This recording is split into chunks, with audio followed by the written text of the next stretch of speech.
Bu, jangan pingsan, pinta Kaira cepat-cepat sambil memegang bahu ibunya yang tiba-tiba terlihat pucat. Nada suaranya panik, matanya khawatir. Bu Nahla menatap pria tinggi yang berdiri tegap di sebelah Kaira. Tatapannya bingung, ragu, dan jelas tak percaya. Airlangga membalas tatapan itu dengan sopan dan senyum hangat. "Ibu," bisik Kaira pelan. Ia menatap ibunya sambil menggenggam tangan tuanya itu. "Benar, Bu.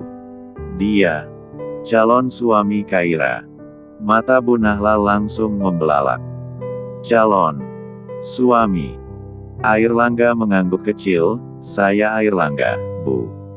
Atasan Kaira di Jakarta. Dia orang yang nyuruh rumah sakit memindahkan ruang rawat ibu ruang VIP dan juga orang yang merenovasi rumah kita," tambah Kaira cepat. Bu Nahla mengatup mulut. Napasnya terdengar tersendat. Ia menatap Airlangga lagi, kali ini lebih lama. "Tuan," suara Bu Nahla bergetar. "Apa Tuan yakin enggak salah milih Kaira jadi calon istri?" Airlangga tersenyum, tenang dan yakin. "Tolong jangan panggil saya, Tuan. Ibu bisa memanggil saya dengan sebutan lain. Saya yang datang kemari, Bu. Karena saya yang ingin menikahi Kaira. Saya tidak peduli dengan status atau latar belakangnya. Justru saya merasa beruntung." Tiba-tiba Bivitri yang duduk di dekat jendela menutup wajahnya dan terisak pelan. Ia bangkit lalu memeluk Kaira erat. "Akhirnya, ada juga lelaki baik yang mau menikahi kamu, Kaira. Alhamdulillah." Kaira menggigit bibir. Hatinya campur aduk. Dalam hati ia menggerutu, "Terpaksa ini, Bi. Karena dia udah merebut kesucianku. Mau enggak mau dia tanggung jawab." Tapi wajahnya tetap tersenyum. "Apa Pak Airlangga datang sendiri kemari?" tanya Bu Nahla lagi, kini lebih tenang. "Tentu saja tidak, Bu. Saya datang bersama kakak saya," jawab Airlangga sambil menunjuk Stephen yang sedari tadi berdiri mematung di sudut ruangan. Bola mata Stephen melotot saat Airlangga menunjuknya. Tatapan Airlangga jelas memberi kode agar Stephen pura-pura menjadi kakaknya. Terpaksa, pria itu mengangkat tangan dan memberi hormat. "Saya Stephen, Bu. Kakaknya Airlangga. Orang tua kami sedang di luar negeri, tapi mereka sudah tahu dan setuju." Bu Nahla menghela napas panjang, lalu memandang ke arah mereka berdua. "Sudah berapa lama kalian pacaran?" Kaira menelan ludah. 2 minggu. 2 bulan, jawab Airlangga bersamaan. Stephen langsung menepuk jidat. "Astaga. Gak kompak banget jawabannya, harusnya tadi ada pembagian skenario naskah sebelum masuk ke rumah sakit," gumamnya. Bivitri langsung curiga. Sebentar. Yang benar yang mana ini? 2 minggu atau 2 bulan?" Airlangga dan Kaira berpandangan, lalu tertawa kecil canggung. Wajah mereka merah padam. Bukan karena malu tapi gugup karena takut ketahuan. Bersamaan mereka mengangkat 3 jari. 3 bulan, jawab keduanya serempak. "Begitu," gumam Bu Nahla pelan namun masih diliputi perasaan ragu. Kaira menatap ibunya dengan sorot mata sedih bercampur bahagia. Sedih karena tidak ada acara lamaran resmi seperti pasangan lain pada umumnya. Bahagia karena wajah Bu Nahla lebih sehat dan segar tidak kuyuh seperti dulu. Airlangga langsung meraih tangan Bu Nahla dengan sopan. "Saya ingin menikahi Kaira secepatnya, Bu. Saya sudah siapkan seserahan, mas kawin. Saya ingin pernikahan dilaksanakan besok atau lusa, kalau bisa." "Loh?" seru Bivitri dan Bu Nahla hampir bersamaan. Kaira pun bengong. "Kok seperti ditembak mendadak begitu?" tanya Bivitri lalu menoleh pada Kaira. Kaira, kamu tidak sedang hamil kan? Tanyanya. Kaira menggeleng cepat. Tangannya mencubit perut Airlangga saking gemasnya. Gara-gara minta nikah cepat, aku jadi dikira hamil duluan, geramnya dalam hati. Airlangga hanya tersenyum menutupi rasa ngilu pada perut yang dicubit Kaira. Dia masih bersikap tenang, seolah cubitan Kaira tidak terasa sama sekali. Kami tak bisa lama di sini, Bu. Urusan kantor menunggu. Saya hanya ingin semuanya diselesaikan sebelum kembali. Stephen menahan tawa. Dalam hati ia bergumam, ngaku saja, Pak. Kebelet nikah, kan? Bu Nahla kini menatap putrinya penuh selidik. Kaira, kamu gak lagi tertekan, kan? Kalau kamu merasa terpaksa, bilang saja. Hidup miskin tidak seberapa, tapi ibu tidak ingin kamu menikah karena alasan yang salah. Kaira menunduk. Tenggorokannya terasa sesak. Dalam hati, ia minta maaf. Ia tidak bisa menceritakan apa yang sebenarnya terjadi antara dia dan Airlangga. Ia hanya ingin memastikan ibunya tidak hidup susah lagi. Itu saja. Airlangga mengulurkan tangan ke arah Kaira. Saya serius, Bu. Saya menyayangi Kaira. Saya ingin dia mendampingi saya, dalam suka dan duka. Dan saya akan menjaganya sebaik mungkin. Kaira menatap pria itu. Ada ketenangan dan keyakinan di sana. Dan untuk pertama kalinya, ia tidak merasa sendiri. Aku enggak merasa terpaksa, Bu, ujar Kaira lirih. Aku tahu, Mas Airlangga orang berada, bahkan bosku sendiri. Tapi aku percaya dia bisa mencintaiku dan menghormatiku sebagai istri. Ruangan mendadak hening. Hanya suara detik jam yang terdengar. Beberapa saat kemudian, Bu Nahla mengangguk perlahan. Kalau begitu, Ibu restui. Tapi harus tetap sesuai adat.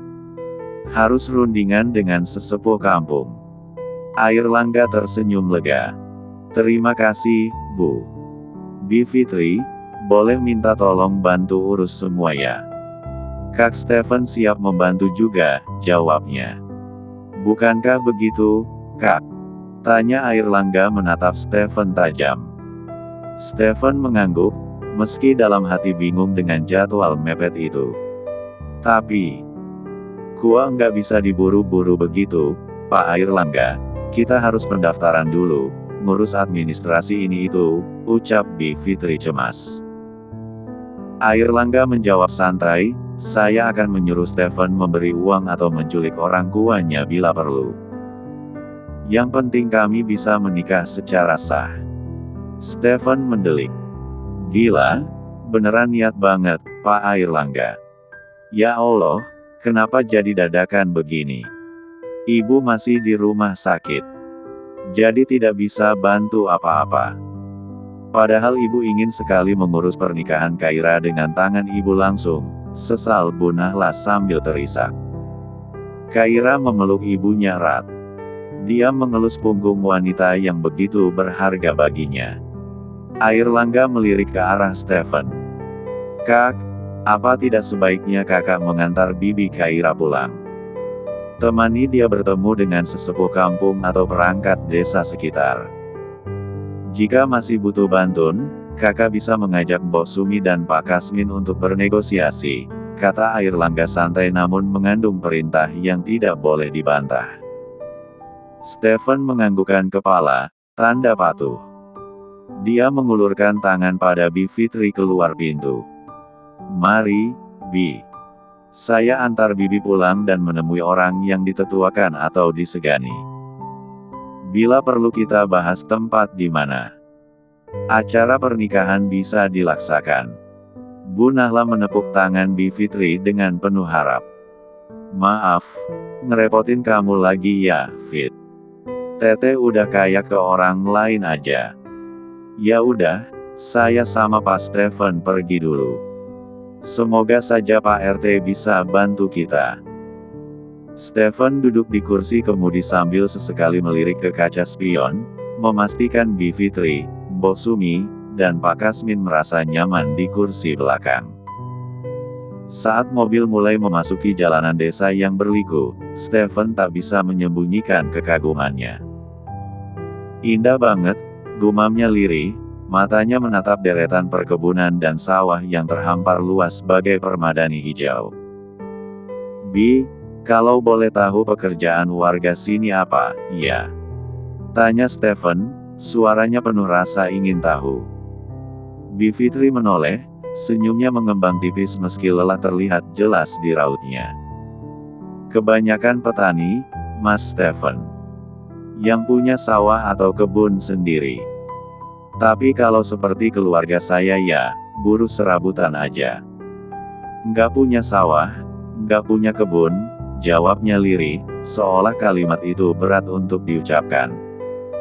Stephen terdiam, menghela napas panjang. Pandangannya kembali ke jalan setapak di depan mobil, seperti menimbang sesuatu di dalam hati. Mbok Sumi dan Pak Kasmin saling bertukar pandang, sama-sama merasakan kesunyian yang tiba-tiba membalut percakapan mereka. Kaira hebat sekali, iya, gadis seusianya kalau di kota sangat jarang sekali mau bekerja keras untuk orang tua, kata Stephen akhirnya, suaranya lebih pelan. Bi Fitri mengangguk, matanya berkaca-kaca. Iya, Mas. Kaira itu nggak pernah nyusahin orang tuanya. Dia tahu keadaan keluarga jadi dia selalu belajar keras, supaya bisa dapat sekolah tanpa mengeluarkan biaya karena punya prestasi. Itu bagus, pemikirannya maju dan bisa pintu gerbang untuk anak-anak di sini. Benar itu, Mas.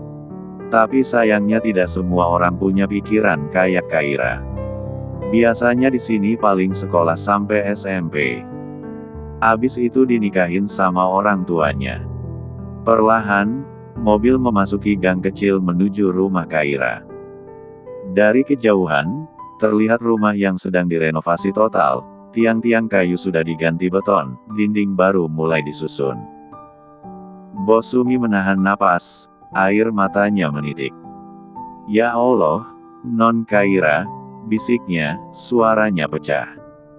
Melihat rumah yang sedang direnovasi tapi masih memperlihatkan bentuk rumah yang cukup miris.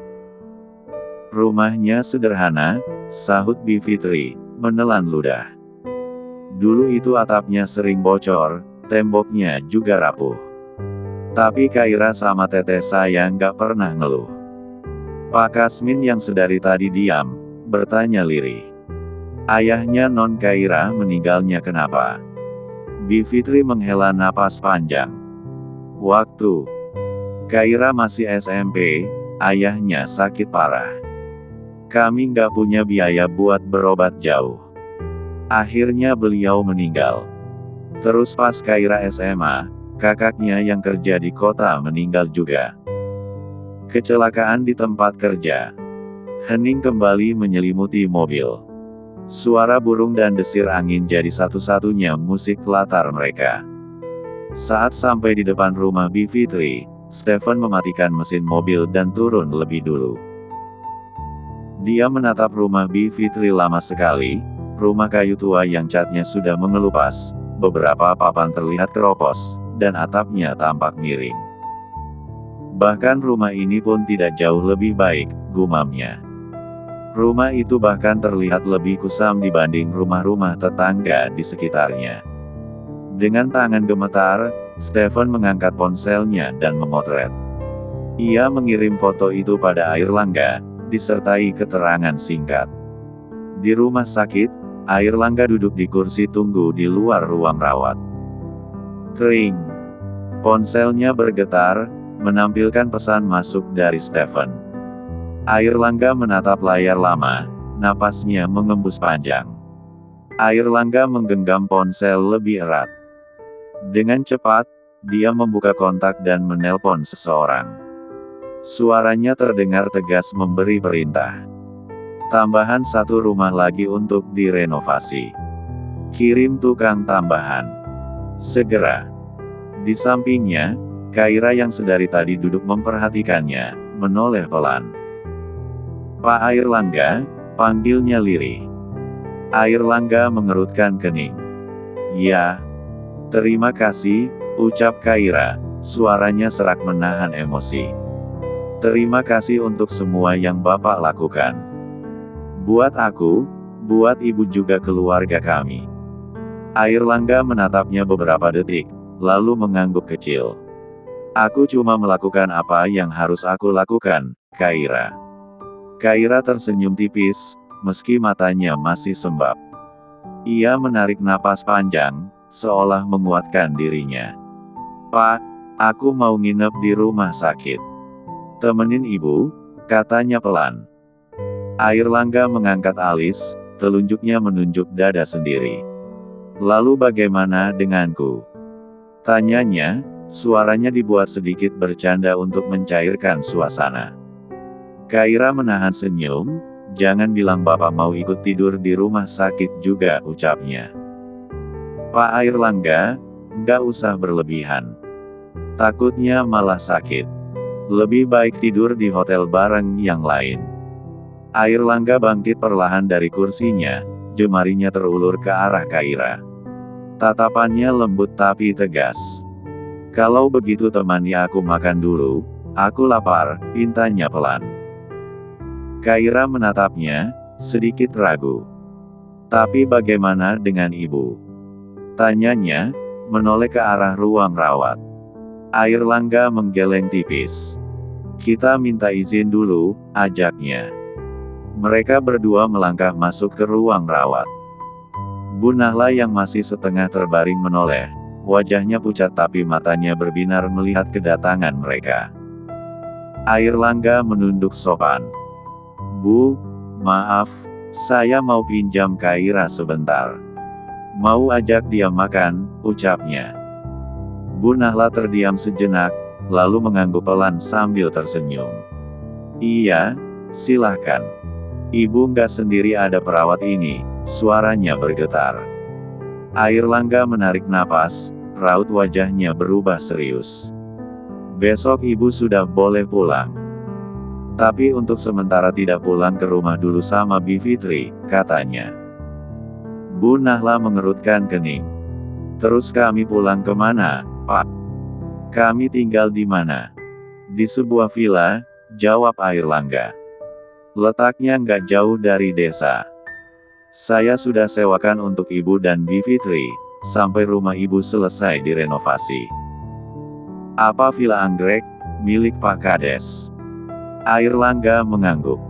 Sesaat, ruangan itu menjadi hening. Bu Nahla menutup mulutnya dengan tangan, bahunya berguncang. Air matanya tumpah, bahkan ia menutupi wajahnya dengan kerudung dan menangis terisak. "Ya Allah, Pak," tangisnya pecah. Kaira mematung, matanya memerah.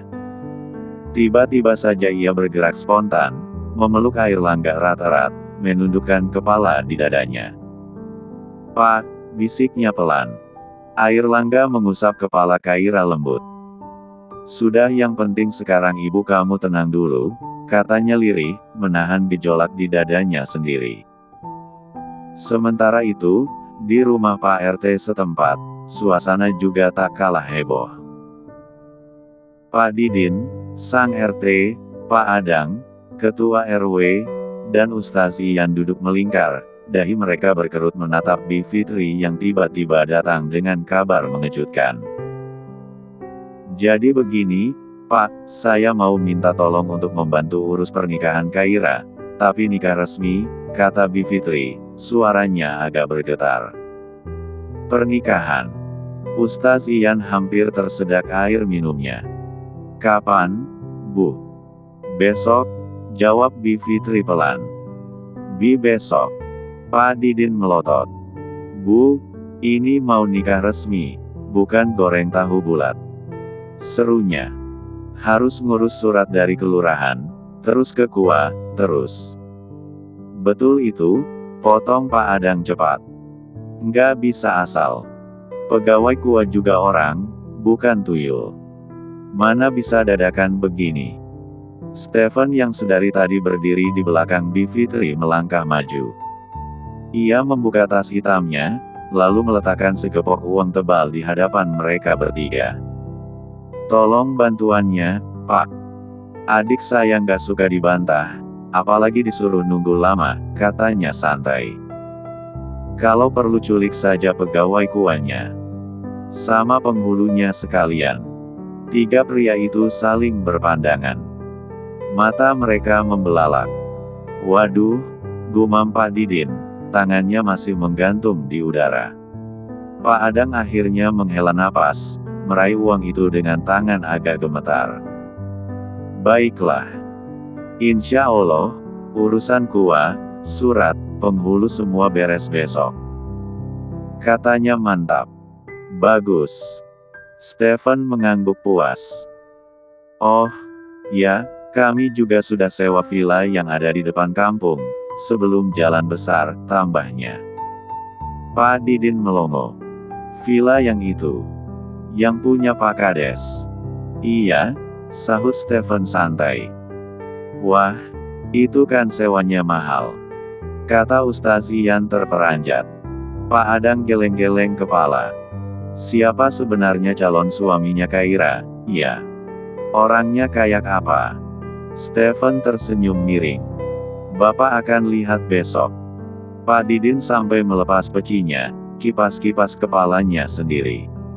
"Astagfirullah, jadi siapa ini? Sultan mana?" Stephen mengedikkan bahu, "Pokoknya yang penting kalian bantu semua berjalan lancar." Tak butuh lama, kabar pernikahan mendadak Kaira menyebar cepat bak angin. Dari warung kopi, pos ronda, sampai sawah, semua bergumam heran dan penasaran. Katanya Kaira mau nikah besok," bisik seorang ibu-ibu di gang. "Lah, sama siapa?" sahut yang lain. "Katanya orang kaya bawa mobil besar, sewa villa kepala desa pula," tambah yang lain. Sementara itu, di jalan desa, anak-anak kecil berlarian sambil berteriak, "Kak Kaira mau nikah! Kak Kaira mau nikah!" Desa yang biasanya tenang, malam itu jadi gaduh penuh tanya, penuh rasa ingin tahu. Semua mata tertuju pada satu nama Kaira.